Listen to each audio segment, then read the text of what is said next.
A lot of this isn't going to make sense to you, and I'm sorry about that. I'm just going to start at the beginning, with the house.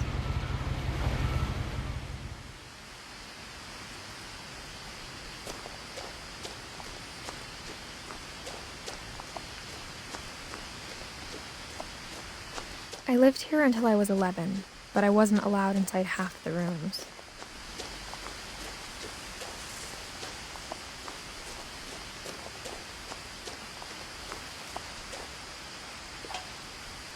Inside the mailbox were bills from 7 years ago, marked urgent, open immediately. I hadn't been back since my brother Lewis's funeral.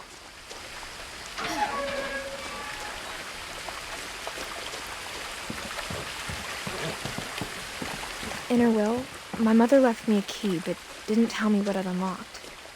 Maybe she thought I'd know, or she thought that the mystery would be enough to bring me back.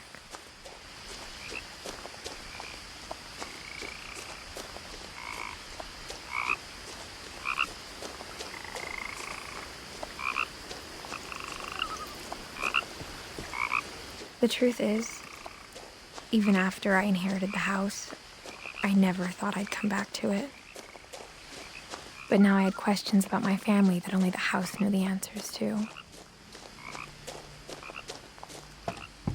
The woods around the house have always been uncomfortably silent, as if they're about to say something but never do.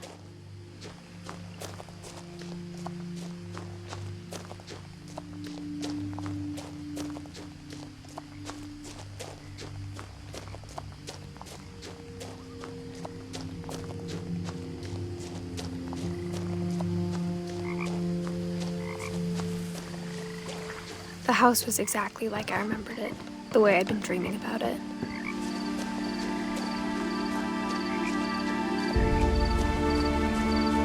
As a child, the house made me uncomfortable in a way I couldn't put into words.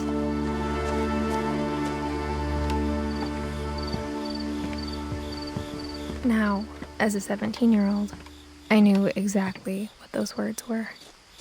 I was afraid of the house.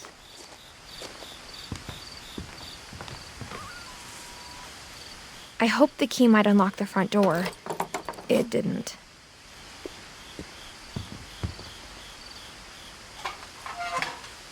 Looking in, I felt like the house itself had been waiting for me.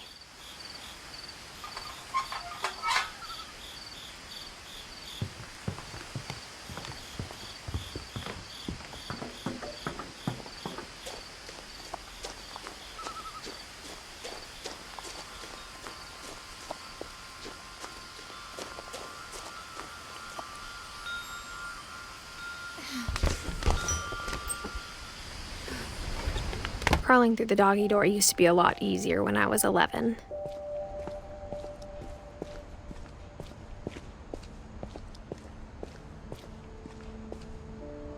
The power had been turned off the night we left.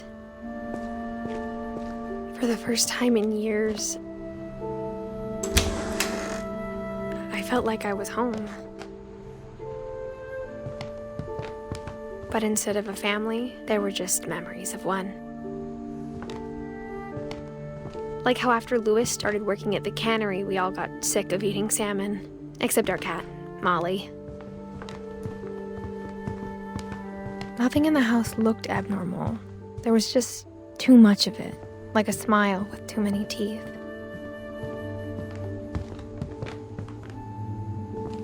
Even the fireplace had a story. Edie told me the bricks came from the original house, after it sank. The table was still a wreck from the night we left.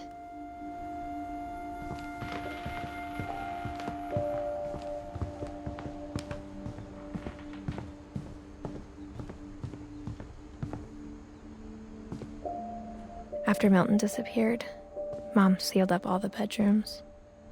Then Edie retaliated and drilled peepholes.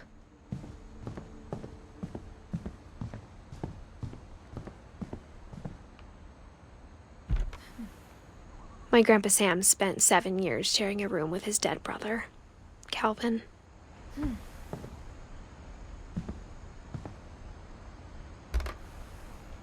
As a kid, I just assumed every house had peepholes and sealed rooms you weren't allowed inside of.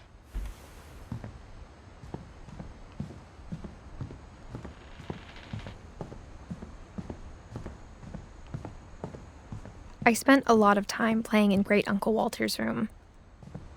I think my mom sometimes regretted not sealing it up. Lewis told me there were secret passages, but I never believed him.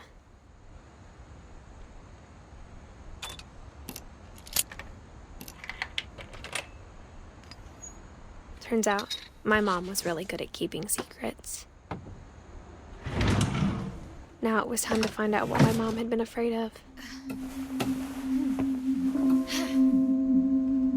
Reading this, maybe it sounds like I had a plan, but I had no idea what was behind that door.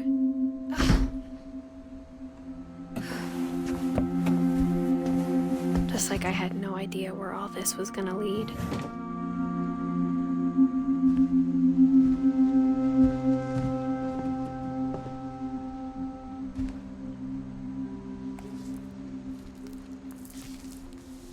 December 13th, 1947. Dear Diary, I'll be gone soon, but I wanted to tell somebody about what's gonna happen. It started when Mom sent me to bed without dinner. I woke up and I was starving, so I looked around for something to eat. The gerbil food was dry, but I didn't mind it.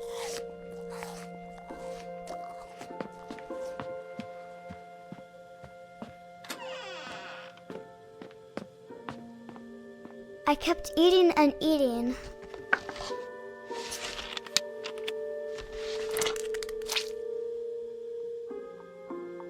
I ate a lot of things that night.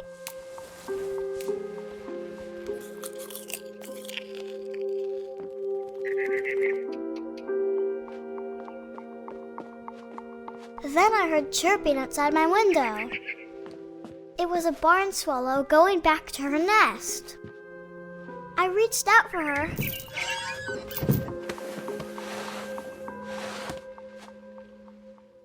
And suddenly, I was a cat.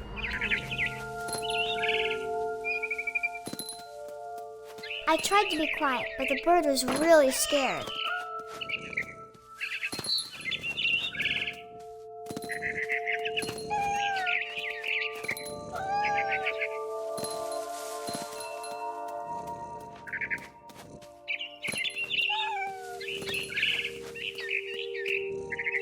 I jumped and I almost got her.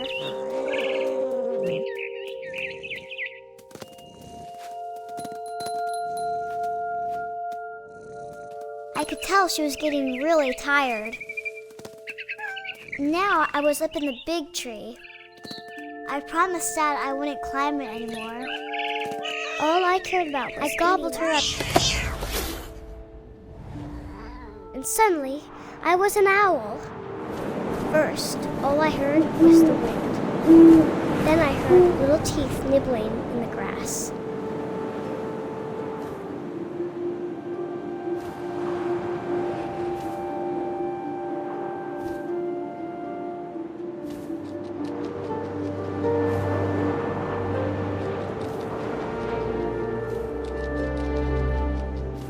Rabbits.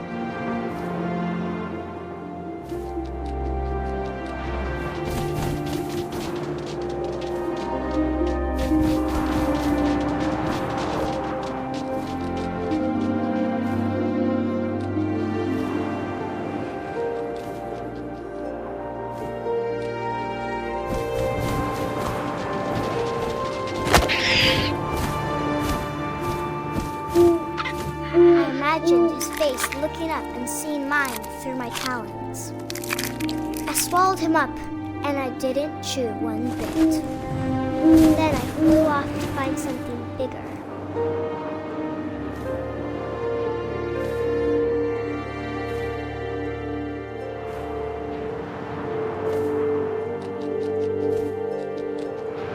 a mama rabbit.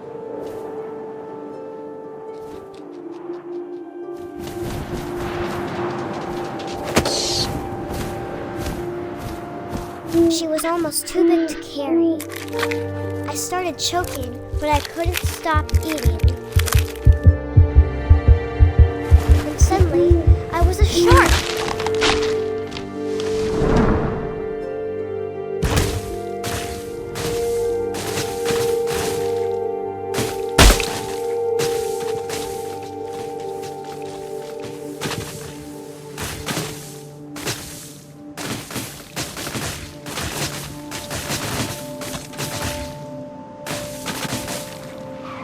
I rolled off a cliff and into the ocean.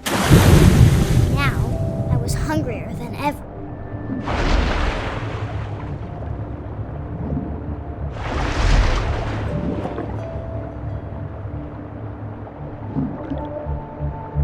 I wanted fat, juicy seals. I tore off her flipper, and it tasted really good.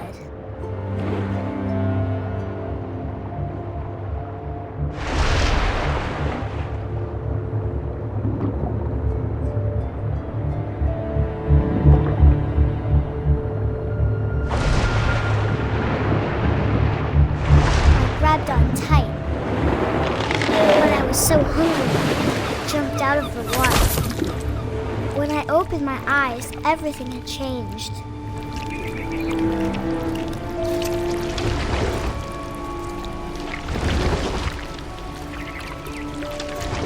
Now I was a monster, and I smelled people everywhere.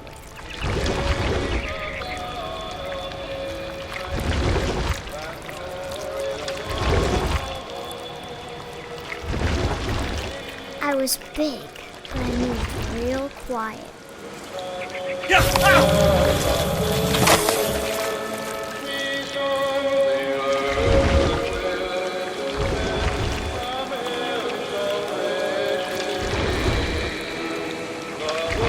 I wanted to stop, but also I didn't.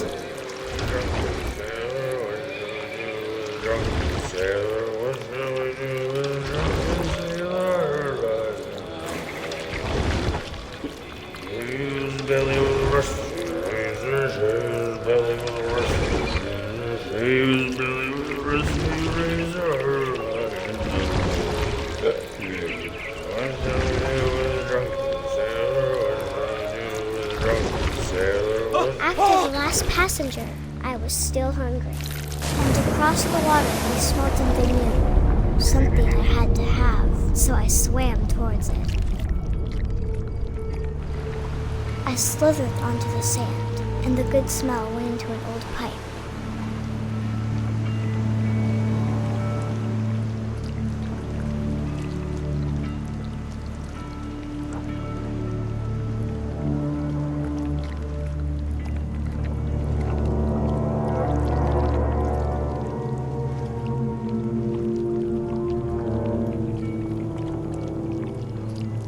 I got closer and closer.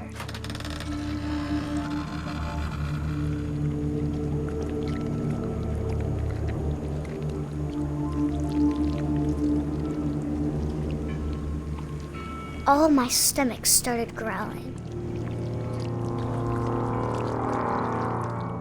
And suddenly, I was me again. I held my breath for a long time, but I couldn't hear anything.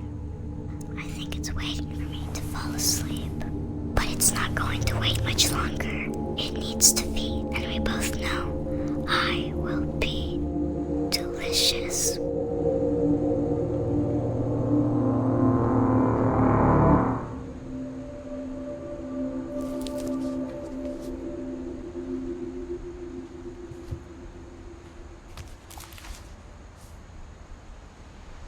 I'm not sure if I believed all of that, but I'm sure Edie would have.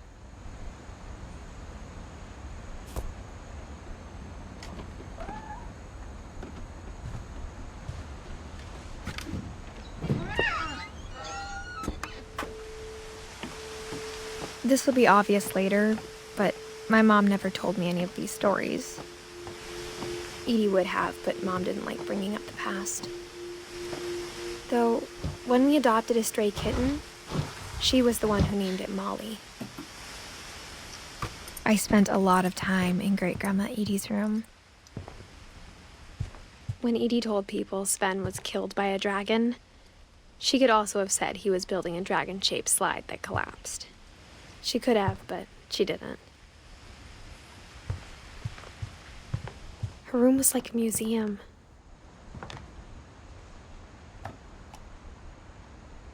For 500 years, the Finches have been famous throughout Norway for their fortune and misfortune.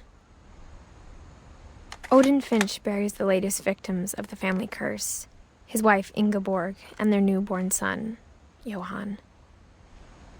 On January 7th, 1937, he set sail with his family and his house, hoping to leave the curse behind. But 40-foot waves off the coast of Washington send the house and Odin to the bottom of the sea. Odin's daughter Edie, with husband Sven and baby Molly, step ashore on their new home, Orcas Island. Odin Finch is the first to be buried in the new family cemetery. His daughter Edie is already dreaming of a new Finch house.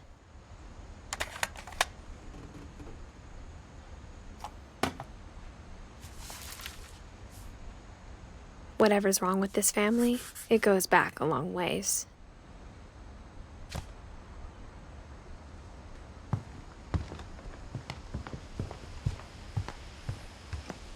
Even in her 90s, sometimes Edie seemed a lot younger than my mother.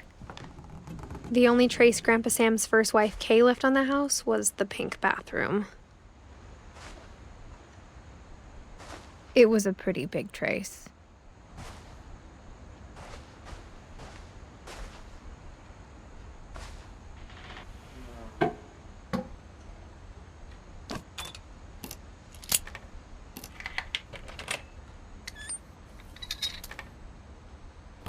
There's a secret in this bathroom. It's in the last place you would look. It isn't in the cupboard. It's hidden in this book.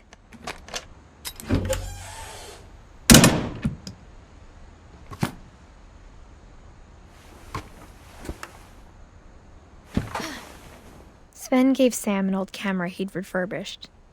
He never put it down.